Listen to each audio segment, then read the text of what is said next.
For this Super 16 number 8 tutorial, I will cover basic and advanced mechanics for Phantom 2040, as well as talking through a run with alternate examples. If you would rather just watch a full unedited run, you can skip ahead as there are two at the end of this video, one for a basic run and one for a more advanced run. You will not need the rope assigned to X or Y in this game because it's already assigned to A. You will leave one slot as Energy Blast and in the other slot switch between Punch for faster level traversing and Energy Blast itself. Note that you will need to switch back to double Energy Blast for bosses, as the faster you mash X and Y, the more shots will be fired. However, if you don't like mashing, you can always just hold them for a slower consistent shot. Your weapon is an 8-way directional and will kill most enemies in this run in 1 to 2 shots. You can use your weapons while running, jumping, standing, roping, or even falling. However, you will need to hold R to prevent movement for more precise aiming, as this can be very useful when attacking down to get the right angles. Your rope is also an 8-way directional shot on the ground and in the air, and allows you to climb up walls and platforms with speed, so be sure to practice your rope jumps. Like I mentioned, you can also shoot while hanging from ropes, which will be useful in a boss fight later. The first aid kit refills your green health bar and the energy aid kit refills your orange ammo bar. However, taking a death will refill both, so you can use this to your advantage, but you'll lose about 3 seconds. Getting hit while grounded in this game will stagger you and cost you around half a second each time. When running, this will completely stop all your momentum. So to counter this, you should always be airborne when around enemies, as you will not get staggered when hit in the air, allowing you to maintain your momentum. I spoke earlier about switching to punch for faster movement, and while running is already pretty quick, melee movement is faster.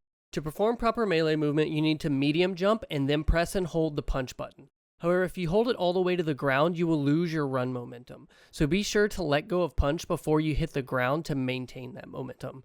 This can take a bit of practice, but learning it will reduce your overall runtime by about 15 seconds.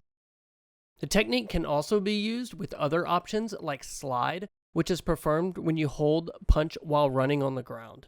Only use this when exiting levels, however, as it loses time and momentum to stand up.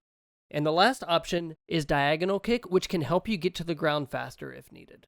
Note that you can only perform one melee movement per falling state. This brings us to our first glitch, the rope glitch, which is a combination of air kick plus the rope grab. Early in the game, your rope is rather short and you will need to find rope extensions throughout the levels to reach higher platforms. However, by performing an aerial kick followed by the rope, it will extend your grab range by about 20%. Note that it will take a little bit of practice to get the timing down. And now on to the run.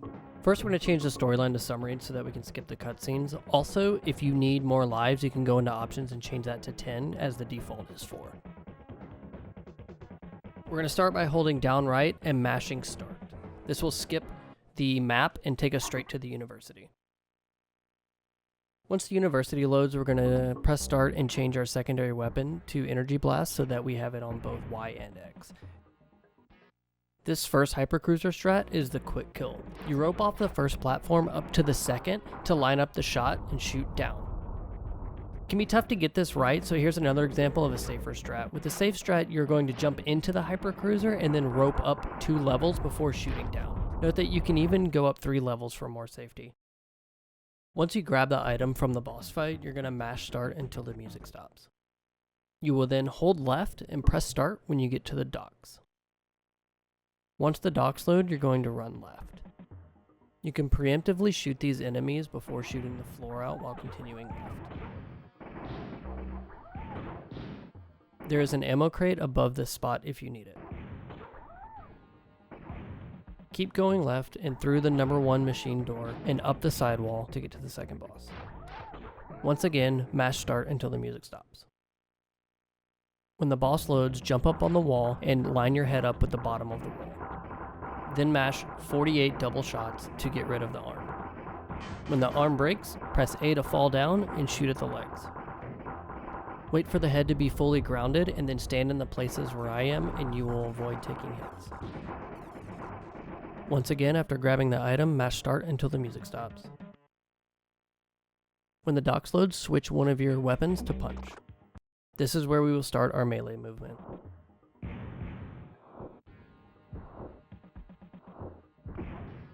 forgot to mention that you can kick off an enemy, which can disrupt your momentum. So here's an example of what it looks like proper.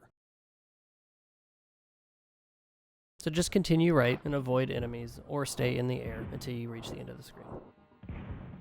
And once again, once you reach the end of the screen, mash start until the music stops. Except this time, we're also going to hold up, right, and B after the music stops to get a frame 1 jump to start the auto-scroller. Once the auto-scroller starts, you can shoot these spinning pieces on the ship to get some ammo crates. Here's the other one. You do not lose time for taking a death here since it's an auto-scroller. Afterwards, just sit at the end here and wait for the auto-scroller to end. You can tell it's going to end and preemptively jump to the right based on the music. If you don't feel comfortable preemptively jumping, you can wait until the screen stops and the dock shows up.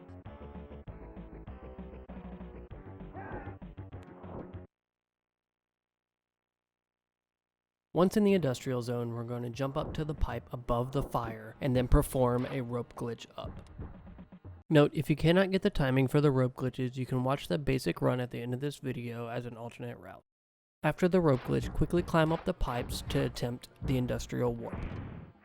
This will allow you to melee to the right out the top of the screen.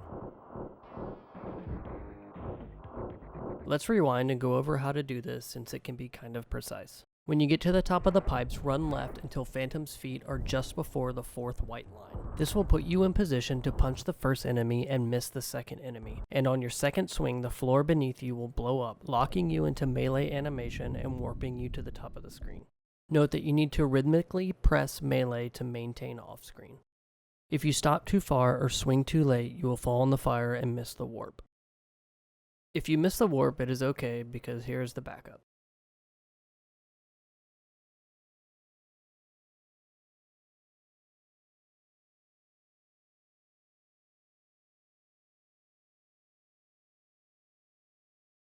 Once in traffic area, just head right. This enemy will always be here.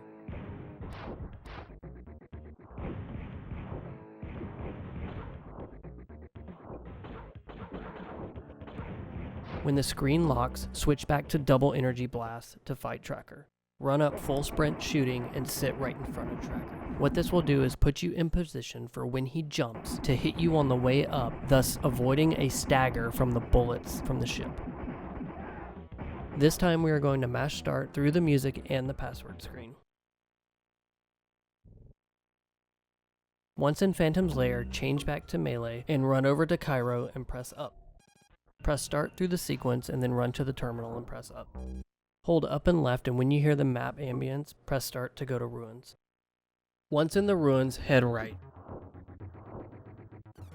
Continue right on this screen. There are 2 health items, so don't feel bad for taking a hit. Also, you can beat the car to the end of the screen using melee movement. When you enter Zone 3, start by shooting about 15 bullets to open the door and either stop or kill the 2 enemies, and then climb up the wall. Here is an example when you don't kill the enemies at the bottom and you get the despawn at the top. Continue down and try to attempt a lamp trick that can save you about half a second. Here's an example of if you miss. To open this wall quickly, double kick.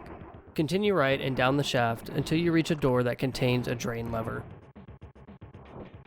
Shoot it and then go down into the sewer.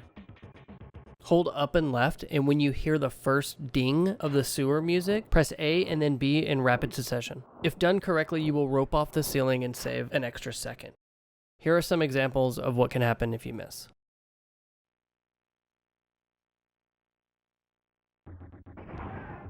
Continue left and grab the invisibility and mash start until the music stops. Hold right and press start when the cursor is over maximum ink. Activate invisibility to enter maximum ink. You may need to use an energy crate if you are less than 20%. Continue through the level as shown. If you miss some of the rope tricks, it's okay, just try and maintain momentum. Don't be like me here and only shoot 1 bullet. Fire at least 3, so if there's an enemy that pops up, it will kill the enemy and destroy the machine to open the door. To perform this kick, make sure Phantom's head is below the green line at the bottom of the screen before pressing kick.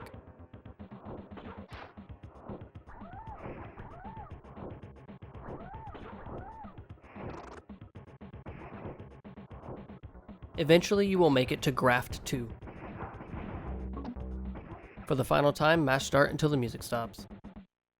Here I will explain how to get the fast kill on Graft 2 as shown.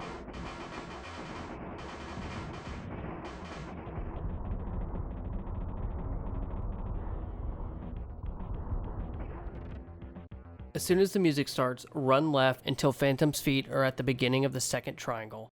Once grappling the ceiling, hold up until Phantom's hand is touching the green bar. Now you can hold R and angle down shoot. If his shot hits you before it spreads, it will knock you off the ceiling. If you miss the cycle, it's okay. There's an example in the basic run at the end of this video.